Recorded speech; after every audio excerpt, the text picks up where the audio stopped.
आप सुन रहे हैं द कहानीबाज।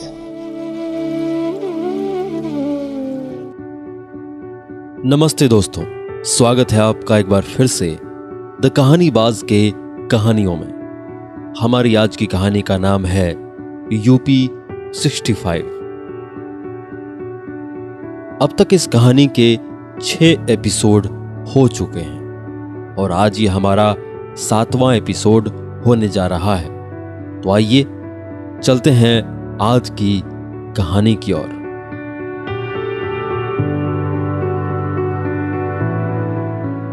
तुम्हारे हिसाब से ये वाहियात कहानी है? पांडे फनफना रहा था। और नहीं तो क्या, वाहियात भी और गप भी। एक नंबर का ठरकी है छैल सिंह, इसीलिए उसने दुकान का नाम ये रखा। तुम्हें श्रीदेवी का असली नाम पता है? मेरा सर श्री अम्मा अयंगर अयप्पन।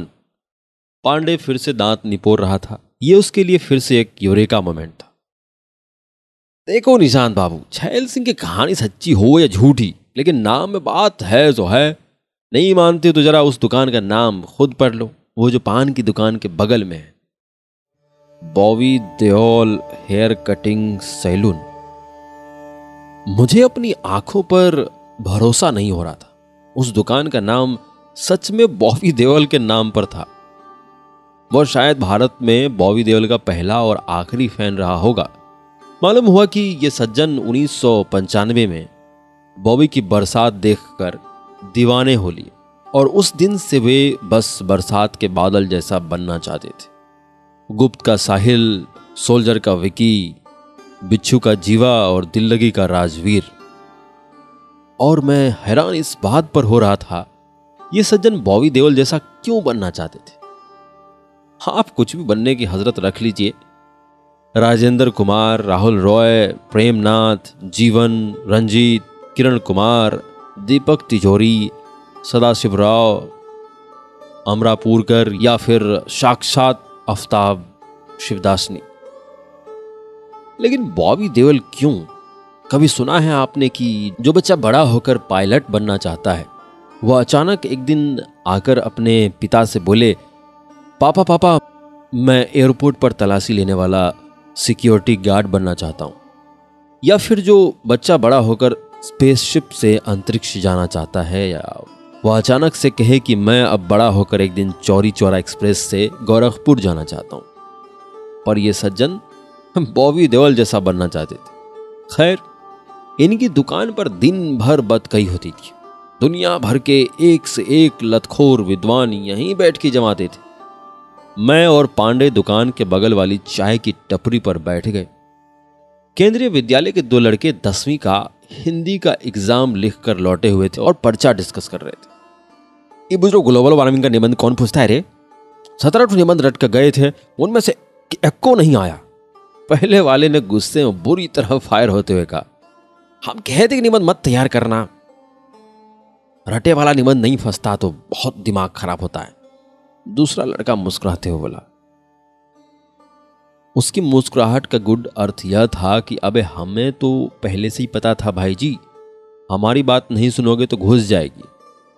अरे यार भाई जी, इतना घोटे थे। नारी शिक्षा, दूरदर्शन के लाभ और हानियां, जीवन के उद्देश्य, कंप्यूटर के चमत्कार, प्रदूषण, लड़का लड़की एक समान, विज्ञान एक वरदान या अभिशाप, होली हमारा राष्ट्रीय पर्व और न जाने क्या क्या। साला निबंध पूछा भी तो ग्लोबल वार्मिंग पर। पहले ने उंगलियों पर पूरी लिस्ट गिनाते हुए कहा, हम तो लिख दिए। उसने समोसा चापते हुए कहा। लिख दिए?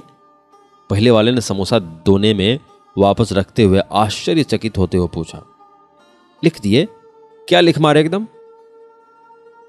कैसे बे, तुम ग्लोबल वार्मिंग समझते हो? उसमें समझना क्या है, निबंध का एक सिंपल वसूल है। जैसे तैसे शुरू कर दो, उसके बाद अंतराक्षरी की तरह लपेटते जाओ। अंतराक्षरी?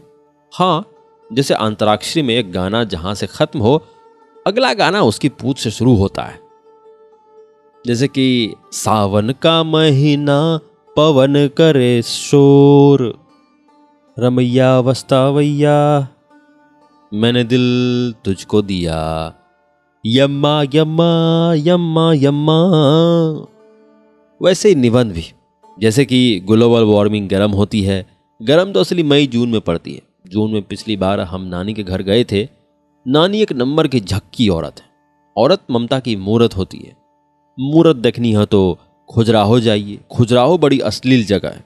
अश्लील तो भोजपुरी फिल्में भी होती हैं फिल्मों में, लेकिन आजकल वो बात नहीं रही। बातें तो शिल्पा चौरसिया करती थी।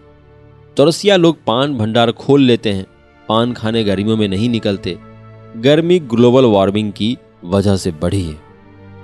दूसरा लड़का एक रुआस हो रहा था। उसके चेहरे पर बस एक ही भाव था, यार पहले क्यों नहीं बताया। इस भाव में कितना दुख, कितनी पीड़ा थी, उसे मैं शब्दों में बयान नहीं कर सकता था। हाँ, इतना जरूर कह सकता हूं कि उसकी पीड़ा की इंटेंसिटी और हमारी छूटने वाली हंसी के इंटेंसिटी में कोई फर्क नहीं था। ये तो बस उसके दुख का लिहाज और थोड़ी सी भलमनसाहत थी कि हम हंस नहीं रहे थे।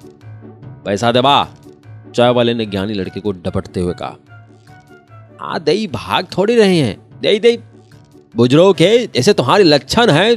तुमको फेल होके अगले साल भी इधर ही चाय समोसा खाने आना है। पैसा दो, नहीं तो रसीद काट देंगे तुम्हारी हमेशा के लिए। भरोसा रखो बे, जुबान के पक्के हैं। जुबान अपनी लपेट के धर लो जेब में। जेब तुम्हारी खाली भी है और फटी भी। फटी तुम्हारे पिताजी करती थी जब हम उनसे पैसा मांगा करते थे। पैसा चीज ही ऐसी कुत्ती है। कुत्तीपना मत करो।